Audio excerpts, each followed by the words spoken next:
এরপর যদি কালীঘাটের টালির নালায় কখনো রেড হয়, তাহলে কিন্তু পাঁচিলের ওপর আগে থেকে সিআরপিএফ এর লোক ওঠাতে হবে। টালির নালায় লাইভ বোট, হ্যাঁ, ডুবুরি, জাল এসব নিয়ে রেডি রাখতে হবে। কারণ ওখানে কেউ মোবাইলও ছুটতে পারে, কেউ নিজেও লাফিয়ে পড়তে পারে, তাকে তো বাঁচাতে হবে কমসে কম। आगे बोलते ममता जी तो दुर्गा पूजा करने नहीं देता। দেখিস দুর্গাপুজো করতে হবে মমতা ব্যানার্জির বেঁকা মুখের 32 অল আউট ছবি দিয়ে, মানে কিন্তু দুর্গাপুজো যে করতে দিচ্ছে না তার প্রমাণ তো আমি। কিসের দরকার, খাই তো একবেলা। একবেলা টাকা খেয়ে থাকেন, একবেলা খেয়ে থাকেন, মানে সে তো মদন দাও একবেলা খেয়ে থাকে। কোমরে শিকল বেঁধে গুজরাটের লোকেদের টাম তাড়িয়ে দিল আমেরিকান প্রেসিডেন্ট। বাংলার মেধাকে তাড়াতে পারে না। চুরিকে গুরুত্ব দেয় না, কারণ চুরিটা ওদের কাছে স্বাভাবিক। আর মেধাটা চুরি করাটা তৃণমূলের কাজ। মেধা চুরি করেছে বলেই তো আজকে 26,000 লোকের চাকরি গিয়েছে। কেন বলবেন বাংলায় সব চোর, তাই আমি টাকা বন্ধ করেছি? উত্তরপ্রদেশ সবচেয়ে বড় চোর, মহারাষ্ট্রের আপনার ডবল ইঞ্জিন সবচেয়ে বড় চোর, বিহারের ডবল ইঞ্জিন সবচেয়ে বড় চোর। গুজরাটে বড় চোর বসে আছে, গুজরাট থেকে প্রার্থী নিয়ে তৃণমূল এসে বসে আছে। হ্যাঁ, এখন দেখুন মুশকিল হচ্ছে, ওদের অমিত শাহকে ভালো লাগে না, ওদের মোদিজিকে ভালো লাগে না, গুজরাটের গান্ধীজিকে ওরা খাটের তলায় কোটি কোটি বন জমা করে রেখে দেয়, সেটা কিন্তু ওদের ভালো লাগে। আমি বই লিখি, সেই টাকা থেকে যা পাই। আমি গান লিখি, গানের থেকে যা পাই আমার চলে যায়। আমি একা মানুষ, আমার কিসের দরকার? বই লিখে চলে, আর ওই যে ওই ওর বই যে পড়ে, হ্যাঁ, ওর ছবি যে দেখে, সে আর চোখে দেখতে পায় না 6 মাস। আমি লড়ে নেব, আমার বুকের পাটা আছে, জেনে রাখুন।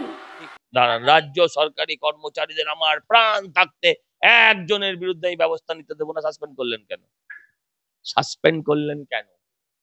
মমতা ব্যানার্জি বলছেন সব থেকে বড় চোর তো গুজরাটে রয়েছে, সব থেকে বড় চোর তো উত্তরপ্রদেশে রয়েছে।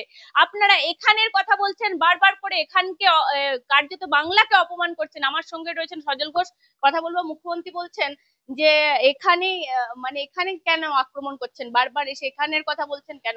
এখানে চোর আছে, বাংলাকে চোর বলার আপনাদের সাহস কি করে হয়? গুজরাটে বড় চোর বসে আছে।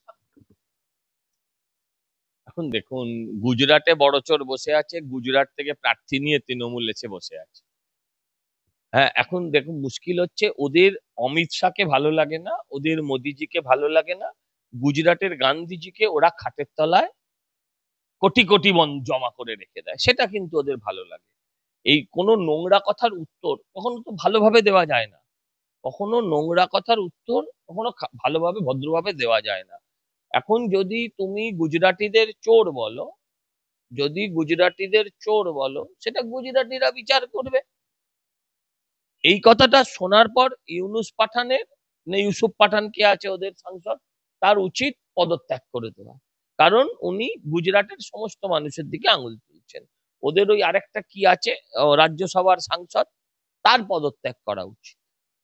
একটা চোরের মায়ের বড় গলা, জানো, মানে চোরেরা শুনেছি পাড়ায় যখন পালায়, আমি শুনেছি পুলিশের মুখে, তখন তারাও চোর চোর করে চেঁচায়, যাতে মানুষ কনফিউজ হয়ে যায় চোরটাকে।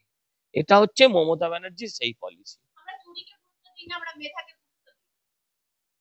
চুরিকে গুরুত্ব দেয় না, কারণ চুরিটা ওদের কাছে স্বাভাবিক। আর মেধাটা চুরি করাটা তৃণমূলের কাজ। মেধা চুরি করেছে বলেই তো আজকে 26,000 লোকের চাকরি গিয়েছে। 26,000 লোকের চাকরিটা কেন গেছে? তৃণমূল টাকার বিনিময়ে মেধাকে ভুলুণ্ঠিত করেছে, চুরিকে তারা প্রায়োরিটি দিয়েছে। তারা বলছে আমরা চুরিকে করি না। বেটারা মাথা থেকে পা অব্দি চোর। তৃণমূলের মাথার চুলও চোর, পায়ের নখও চোর। তৃণমূলের আদ্যপান্ত সবাই চোর। কি বলছেন মুখ্যমন্ত্রী? বলছেন আমি তো একবেলা খেয়ে থাকি, আমার কি টাকার দরকার হয়? আমি জিজ্ঞাসা করব। একবেলা টাকা খেয়ে থাকেন, একবেলা খেয়ে থাকেন, মানে সে তো মদন দাও একবেলা খেয়ে থাকে, বাকি সারাদিনটা ধরে টাকা খান ওরা। এই দেখুন মমতা ব্যানার্জি, তার মানসিক স্থিতিশীলতা নিয়ে আমার প্রশ্ন আছে। এই ধরনের প্রশ্নের উত্তর দিতে গিয়ে আমি যদি কিছু লাইনের বাইরে হয়ে যাই, সেটা কিন্তু বেলাইন হয়ে যায়, সেটা আমি হতে চাই না। তাই আমাকে এই ধরনের প্রশ্ন করবেন না। সজলদা, উনি বলছেন যে আমি তো একবেলা খেয়ে থাকি, অত টাকার আমার কি দরকার? জিজ্ঞেস করুন, এখানে মুখ্য সচিব বসে আছে, এখানে মুখ্য সচিব সব বসে হচ্ছে আছে, শরীর সাক্ষী মাতাল। আমি ওনাকে সেও টাকা দিয়ে থাকে। আর আপনাদের নরেন্দ্র মোদী ফ্রিতে হেলিকপ্টার চড়ে, ফ্রিতে যা আসা করে। সব ফ্রিতে করে, ঠিকই করে। আমি শুধু ওনাকে জিজ্ঞাসা করি 35টা বাড়ি আপনার বাড়ির ঠিকানায় রেজিস্ট্রেশন হলো কি করে, তার উত্তর দিন। 35টা প্রপার্টি আপনার বাড়ির ঠিকানায় রেজিস্ট্রি হলো কি করে, তার উত্তর দিন। আপনি তো হাওয়া না না না, আপনার বই লিখে চলে হাওয়াই চটি, ওই তলায় স্ট্র্যাপের তলায় ফিতের তলায় পেরেক এই সেফটি পিন মেরে চলে, আপনিও জানেন দেখছি। হ্যাঁ, ছেঁড়া শাড়ি পরে চলে, সব ঠিক আছে। আপনি উত্তর দিন, খুব শান্তভাবে উত্তর দিন। আপনার ওই বাড়ির ঠিকানায় 35টা প্রপার্টি রেজিস্ট্রেশন হলো কিভাবে?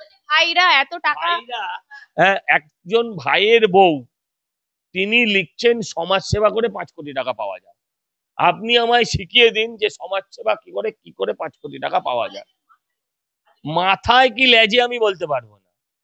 কোনো গভর্নিং বডির চেয়ারম্যান তো আর গভর্নিং বডিতে বসে টাকা পায় না, টাকা পায় না। তো আমার বক্তব্য হচ্ছে কাজরি ব্যানার্জি 5 কোটি টাকা তার উপার্জন দেখিয়েছেন, সঞ্চয় দেখিয়েছেন। এই 5 কোটি টাকা উনি সমাজ সেবা করে পেয়েছেন। আমি এখানে তো এত সমাজ সেবা করি, 500 টাকাও তো কেউ দেয় না। বলছে মায়েরা ভাইরা, মায়ের দেয়া মোটা কাপড় মাথায় তুলে নিন, আর কি করবেন, আমি তো গরিব দিন দুঃখিনী মা, এইভাবেই তাহলে চলতে হবে, যাদেরকে পরিযায়ী শ্রমিক আসতে বলছে। ও, পরিযায়ী শ্রমিকরা মায়ের দেওয়া মোটা কাপড় মাথায় তুলে নেবে, হ্যাঁ? আর ওর ভাইয়েরা সব বিলিতি রেমন্ডের জামা পরে সারা রাজ্য ঘুরে বেড়াবে বিদেশি গাড়ি চড়ে, কোটি কোটি টাকার সম্পত্তি হবে। এক একজনের মিনিমাম কয়েক হাজার টাকার, কোটি টাকার সম্পত্তি করেছে। সম্পত্তির লড়াইতে বাড়ি থেকে ধাক্কা মেরে ফেলে দিচ্ছে, ভুলে গেলে চলবে সব। এক একজন ক্লাব কিনে নিচ্ছে, এক একজন একটা আস্ত ক্লাব কিনে নিচ্ছে। কোথা থেকে আসে এত টাকা? ক্লাব তো আর ফ্রিতে চলে না, এই প্লেয়ার গুলোকে তো কিনতে হয়।